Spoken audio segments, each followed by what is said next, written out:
চাইলাম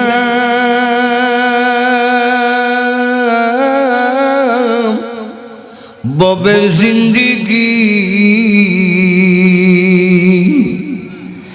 হায়াত থাকতে না করিলাম বন্দেগি।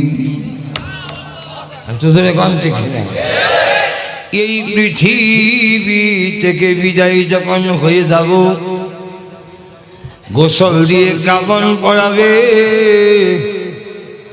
অন্ধকার কবরে শুয়াইয়া কপাট লাগাইয়া সব যখন বাড়ির দিকে চলে আসবে, আল্লাহর নবী বলেন, উম্মত রে, তোমার কবরে দুইজন ফেরেশতা হাজির হবে। ইয়াতিহি মালাকান, দুইজন ফেরেশতা যাবে, ফায়ুজলিসানি, তোমাকে বসাবে, তুমি জাগ্রত হবে। আল্লাহর নবী বলেন, তোমাদেরকে যারা দাফন করতে এসেছিল, কারান আলিহিম, তাদের জুতার শব্দ তুমি কবর থেকে শুনতে থাকবে। জোরে জোরে চিৎকার দেবেন, তোমরা কারা গো? এই জায়গায় আমাকে রেখে চলে যাচ্ছ, এখানে কোনো বিছনা নাই, থাকার মতো কোনো ব্যবস্থা নাই। আল্লাহর নবী বলেন, অপর দিকে দেখবেন সূর্যটা লাল হয়ে গেছে, কিছুক্ষণ পরই সূর্য ডুবে যাবে মনে হয়।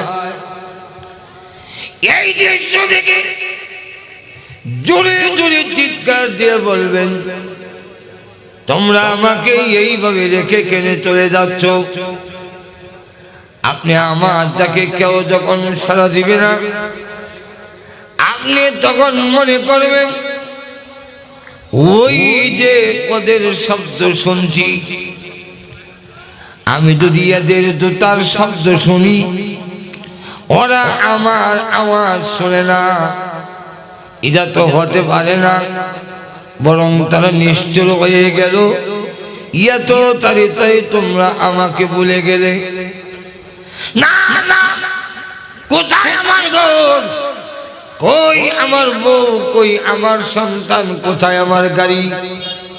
কিছুই নাই, খাট নাই, জাজির নাই, অন্য তো কোনো ব্যবস্থায় এই গানে নাই, তাহলে কেউ সাড়াও দেয় না।